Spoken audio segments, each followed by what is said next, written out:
We hold debaters to a high standard and focus not just on policy but our discourses and how they implicate policy. We can produce a more pedagogically efficacious debate community. If debate is about what people are not doing, then it holds people to a lower standard for what constitutes radical political action. This means that the AF must be held responsible for the possibility of their discourse reproducing America-wide linear notions of history and psychological violence. Viewing our performance from the perspective of performativity allows us to be more vigilant in how our discourse affects our own political agency, as opposed to focusing on the effects of externalizing our politics in terms of the USFG. Debaters make a conscious choice of what their priorities are and should be held accountable for what they read. So it's not enough to say that they don't cause psychological violence or they don't cause structural violence. It's that you need to be actively engaged in deconstructing every instance of these notions of the dominant paradigm. We have a couple of links to the psychological violence argument. One, not engaging in my Spanish is these epistemic blinders that see no knowledge or value into things that they deem unintelligible. Two, allowing the state to continue and allowing it to still control narrators is bad. It means that the control of narrators will be from this apex white heterosexual male. Means that people, minorities and people of oppressed will have this internalized racism that they cannot solve for. Three, they have no fraction of white linear history. This means that they leave the dominant form intact, which means that the control of representations will still be held by the state. And four, forcing people to check their identity like a queer military man in order to fight women's struggles is what causes this psychological violence.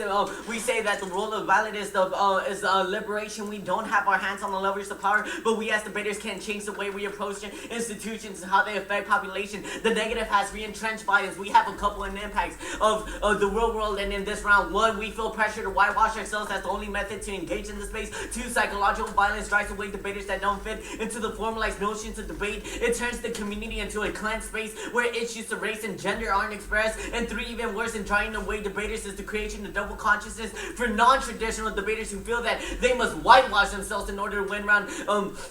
A prime example is me in this debate round. Me speaking Spanish was not even engaged by the affirmative. This means that I have to check my identity in order to be even engaged or seem as a part of this debate. And we'll go further into this language stuff. One, they didn't ask me what the Spanish I spoke, man. They found no value or knowledge in Spanish. Thus, they chose to ignore it. This ideology allowed for the constant oppression of the Latinidad community. It is a system that devalues what it deems unintelligible and refuses to engage in, which marginalizes, which forces me into a paradox. Either I am forced to debate through their framing and sterilize my cultural background, or be myself and marginalized and irrelevant. I am excommunicated from the community, or I am sacrificed to the white cultural appropriation. And this is the same ideology imposed by white America in order for the other to become assimilated or destroyed. This is why my brothers and sisters were punished for speaking Spanish.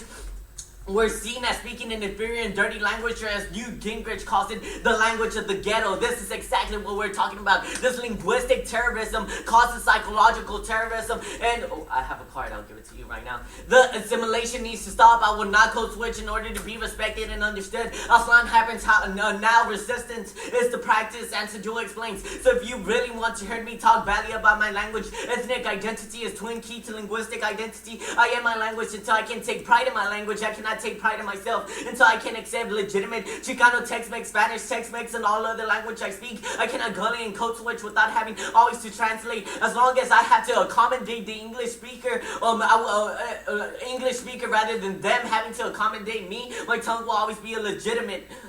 This is offense to everything they say on the permanent debate.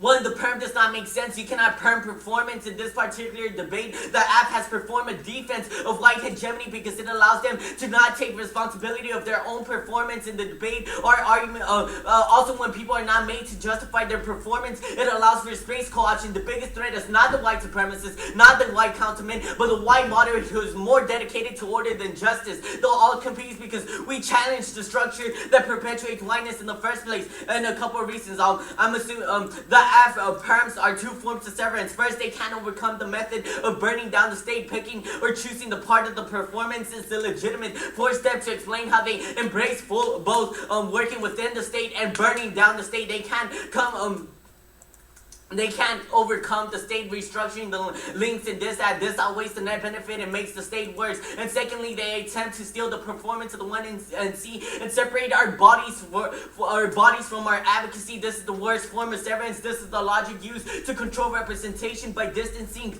our being from our advocacy. They hijack any liberation potential by doing our liberation for us. There is no sovereignty in this method, and they keep asserting that they leave the state intact. This is how we're generating competition. We say burn the state down. The state cannot coexist with liberation because it is the state who spreads the idea of the apex white heterosexual male who feels that they can dominate anything below that. We need to destroy the state to fracture this idea of the apex male. Leaving the state intact means that it will still control the representation of minorities. This means that even if they solve the structural violence, women of color will still have psychological violence. Instead of her protesting against structural violence, society and herself will have this view that she is being bitchy or bad, but taking control of our narrative solves this. It allows people to define their own existence. And two, we have the DA to the perm, this homogenization of women and putting issues at the forefront to make other oppressions invisible.